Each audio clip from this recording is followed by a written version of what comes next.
Thank you for joining us. One of the major themes of John, the Gospel of John, is the divinity of Jesus Christ. That Jesus Christ wasn't just a prophet, he was the Son of God, which literally meant he was God who had taken on flesh. God existing in three persons, and one of the persons came on a mission, and that was Jesus. And this particular passage there are lots of I am statements, but this is the biggest one in the book of John that we're going to be coming to here in a minute, verses 56 through 59.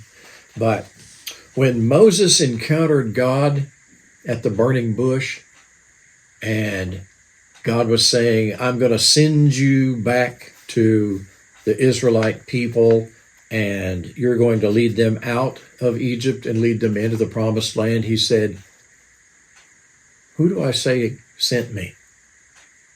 You know, he said, I'm the God of Abraham, Isaac, and Jacob, but what's your name? And he said, I am who I am. Tell them that I am sent you.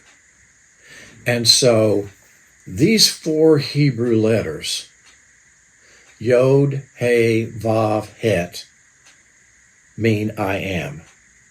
And in the Hebrew Bible, in the Old Testament, you would encounter those four letters sometimes, and the Jews would not pronounce them because they said his name is too holy to pronounce, and we're taking his name in vain if we pronounce it.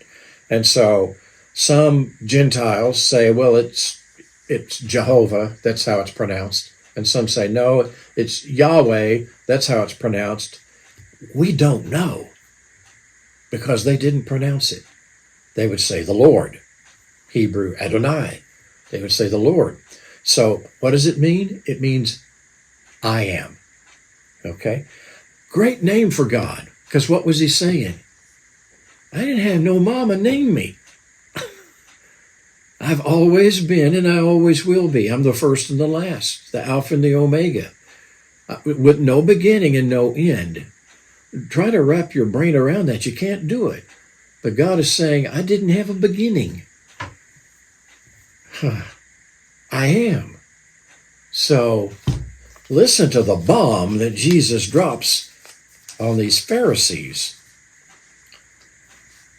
Your father Abraham rejoiced to see my day, and he saw it and was glad. Abraham predated Jesus by about 2,000 years. Okay? But that was God in the flesh, Jesus. Abraham did not predate the second person of the Trinity. He predated the Jesus who took on flesh and dwelt among us. But before he took on flesh, he was the Ancient of Days. Remember, way back in John 1:1, in the beginning was the Word, and the Word was God, the Word was with God, and the Word was God. All things made by him. Without him, not anything made that was made.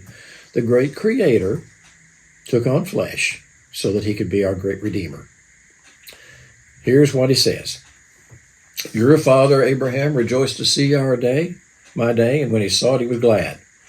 So the Jews said to him, you're not yet 50 years old, and you've seen Abraham?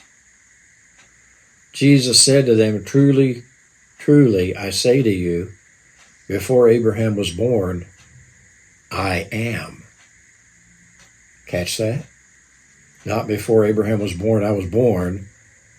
I am. He's saying, I'm the great I am. Yeah.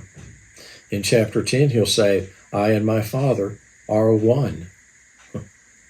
In John 14:9, poor Philip, Philip said, show us the Father and it will suffice us. And Jesus said, Philip, whoever's seen me has seen the Father.